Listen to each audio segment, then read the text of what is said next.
Hello everybody and welcome back to the Ultimate Fashion History for an episode in our series Fave Film Fashion. This time we're going to be looking at the costumes in Quentin Tarantino's Once Upon a Time in Hollywood.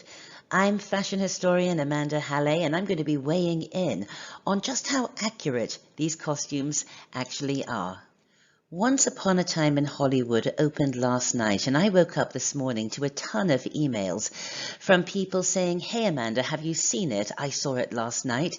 How accurate were the costumes?" I kind of suspected that I might be asked this question, so we went to see it last night as well.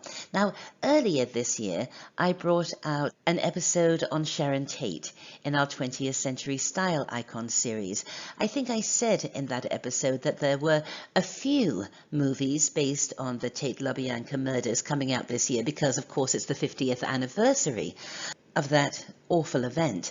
And I think I said that I wasn't going to see any of them because, you know what, life is upsetting and depressing enough at times without having to watch the Tate LaBianca murders on screen. But then I learned that actually Once Upon a Time in Hollywood wasn't actually about that episode, that you don't see these murders, and that it is a very different and quite daring take on the events of 1969, so I went.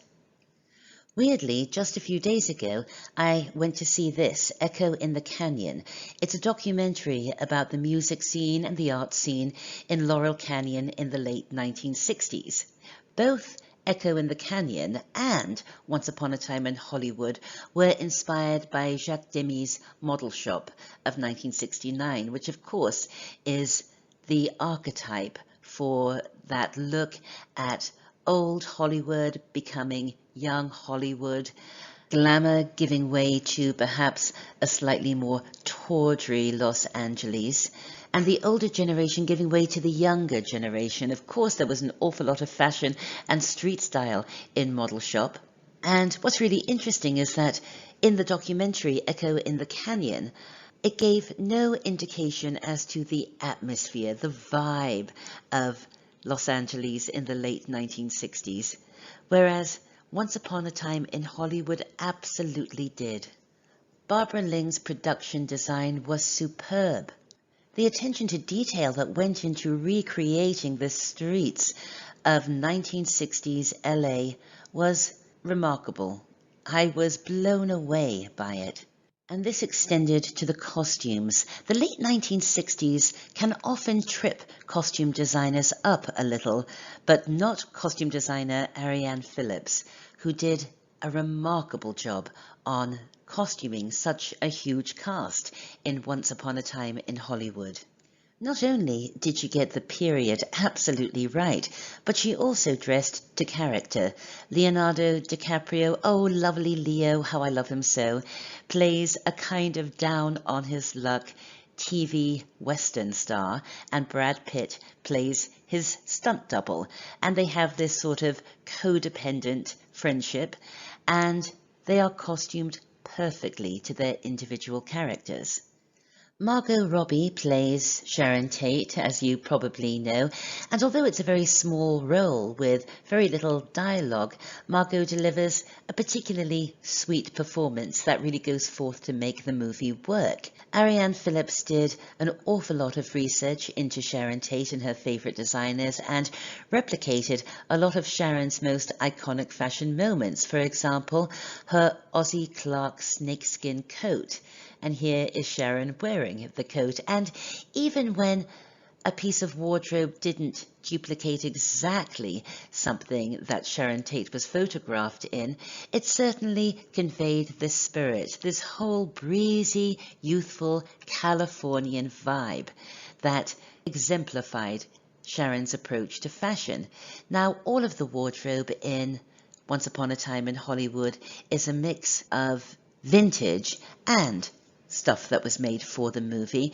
Arianne Phillips sourced a lot of Sharon Tate's favourite designers, Ozzie Clark, as I just mentioned, Jean Muir, Betsy Johnson, and came up with this very authentic look. The hair department also did a marvelous job. As I was watching the movie, I thought that Margot Robbie was wearing a wig. I did a little research this morning, and it transpires that this was her actual hair. And how this look was achieved was by giving her a 1960s wet set. Nobody does wet sets anymore in movies. They use heated rollers or curling irons, stuff like that. But they wanted Sharon's hair to have that bounce that hair in the 60s had, a bounce that is best achieved with a wet set.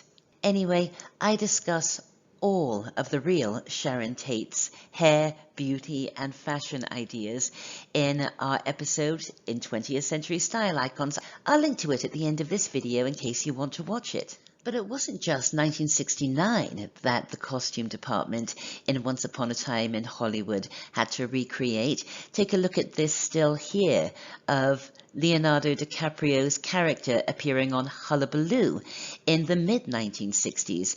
They also had to design TV Western costumes from the 1960s, which bore little resemblance to actual Western wear.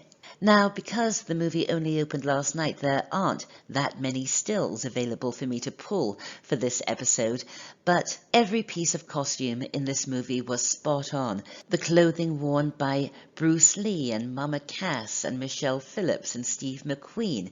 The costume that Leonardo DiCaprio wears in a flashback of his audition for The Great Escape.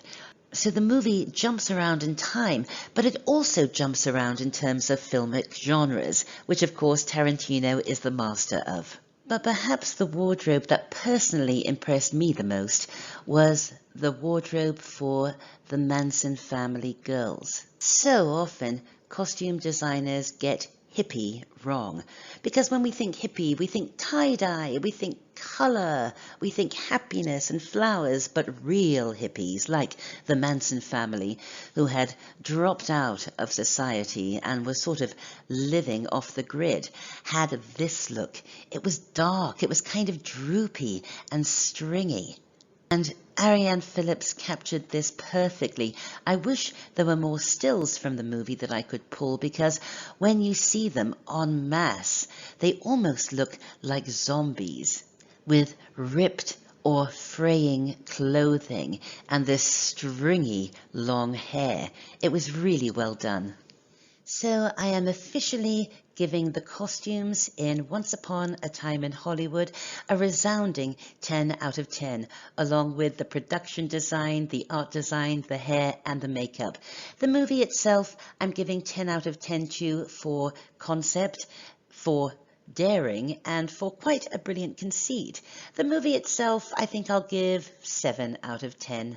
I'm not entirely convinced it really held together as a movie, but in saying that, I really enjoyed watching it. You can contact me through my website, amandahallay.com.